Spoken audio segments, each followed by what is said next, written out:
Bonjour à tous et à toutes, aujourd'hui on se retrouve sur une nouvelle série, les Comment on fait. Aujourd'hui on va voir comment on fait pour spawn un acteur depuis un input sur Unreal Engine. J'ai juste créé le template third person character, par défaut celui d'Unreal Engine, et je vais directement aller dans le content third person blueprint et ouvrir le blueprint de leur personnage. Et on va appeler la touche pour les inputs, on va par exemple prendre la touche E, donc on va écrire E, plus loin keyboard, et on va pouvoir chercher tout simplement la touche qu'on veut appuyer. Vous pouvez, si vous voulez, bien évidemment, essayer de vous challenger et le refaire en input action. On pourra faire une vidéo plus tard de comment setup des input actions et un IMC, on le verra dans une prochaine vidéo. Alors nous, quand on appuie sur eux, ça va faire un truc. Ce qui va nous intéresser, depuis Prest, on va venir tirer et sélectionner la fonction spawn actor from class. Spawn actor from class, c'est une fonction qui prend plusieurs paramètres. Le premier paramètre, c'est quelle classe à spawn. Donc là, je peux venir chercher, je vais par exemple venir chercher le BP third person character, on va faire spawn un autre personnage devant nous. Deuxième paramètre, c'est un transform. Ce transform, on peut venir le split. Si on fait clic droit dessus, split struct pin, et je vais pouvoir venir voir tous les paramètres qu'on peut mettre sur un transform, donc location, rotation et scale. En l'occurrence, il n'y a que la location qui nous intéresse, donc moi je peux venir faire un clic droit, get actor location.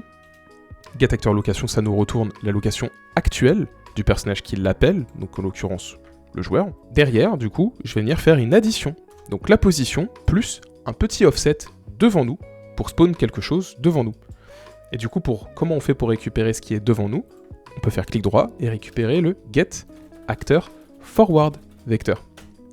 Get actor forward vector, il nous retourne l'axe devant le personnage.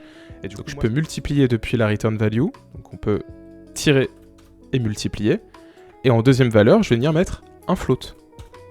Et typiquement, je vais mettre 50. Ça va être ça notre petit offset qui va correspondre à, entre guillemets, qu'est-ce qu'il y a devant nous. Je vais l'appeler offset.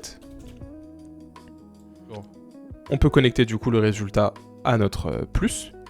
Et officiellement, on a fini.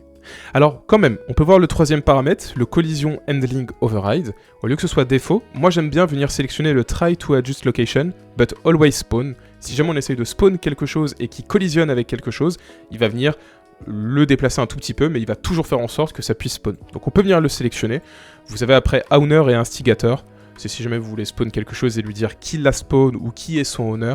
Dans notre état, on n'en a pas trop besoin. On peut venir compiler et on peut venir essayer. Je peux me déplacer. Je peux appuyer sur E, et là, on a un personnage qui spawn. C'était aussi facile que ça. Merci à tous et à toutes d'avoir regardé la vidéo, j'espère qu'elle vous a plu, et on se retrouve la semaine prochaine pour un nouveau tuto. A bientôt tout le monde.